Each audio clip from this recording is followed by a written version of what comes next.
Subscribe करें हमारे YouTube channel को और लेटेस्ट अपडेट पाएं अपने मोबाइल पर सबसे पहले।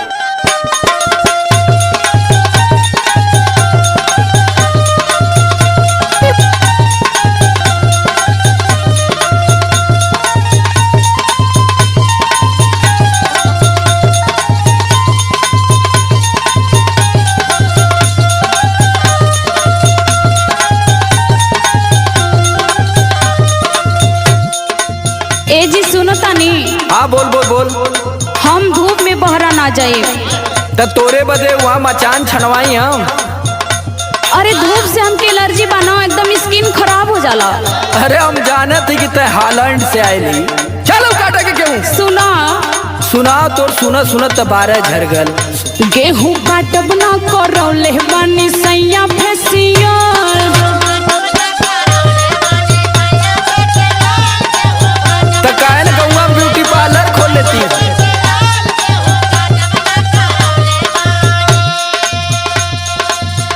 राशन लेके आइब कार्ड बनावले बीपीएल। राशन लेके आइब कार्ड बनावले बीपीएल। गेहूं काटब ना करौले बानी राजा फेसियल।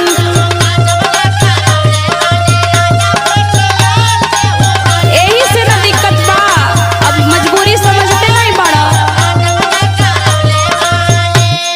तू केहर फेशियल करैले लगत तोखे मुस्कनवा ब्यूटी पार्लर वाली फसैले है, वह लूटत है। अरे वो दिखेला थोड़ो ना, निखार आवेला न बस।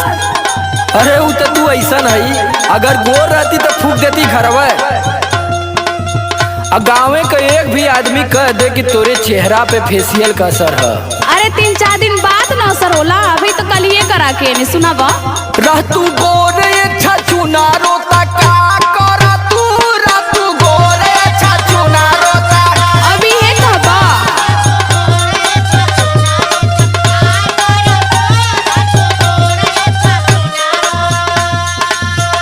पोती पाउडर जब ना खरा 1000 कर तू, पोती पाउडर जब ना खरा 1000 कर तू। रह तू गोरे छछु ना रोता का कर तू, रह तू।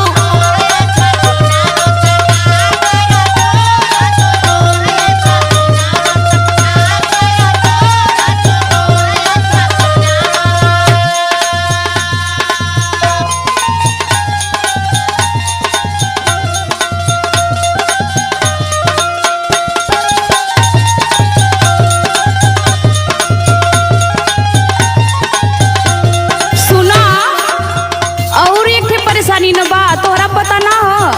बोल बोल बोल, तोर कोनो परेशानी हमसे छूटल है? सुना सुनबा तब ना, काहे ना छुपल बा। सुनाओ सुनाओ। जइबो ना खेत में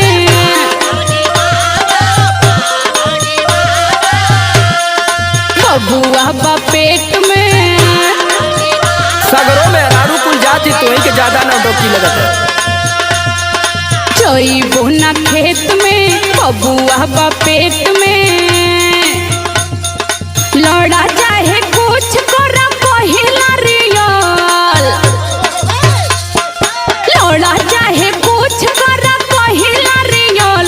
गेहूं काटब ना करौले बानी पिया फेसियल।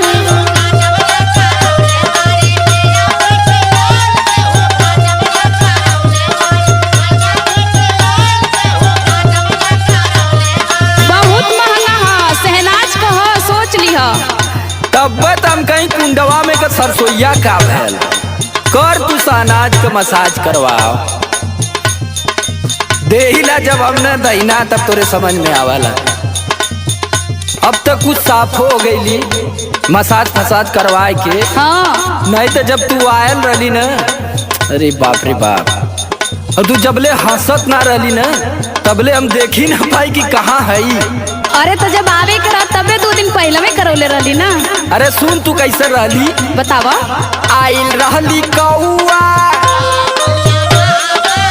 ढेर मत बोला। मारत बाड़ू भौआ।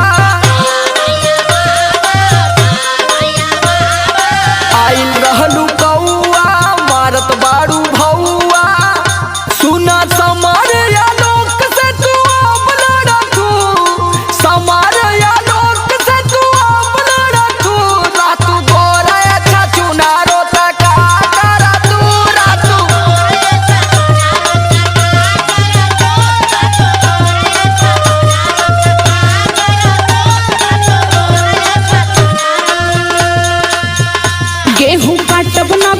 करौले बानी राजा फेसियल तू गोरे छछुनारो तका कर तू गेहूं काटब न करौले बानी सैया फेसियल तू गोरे छछुनारो तका कर तू गेहूं काटब न करौले बानी पिया फेसियल तू गोरे छछुनारो तका कर तू।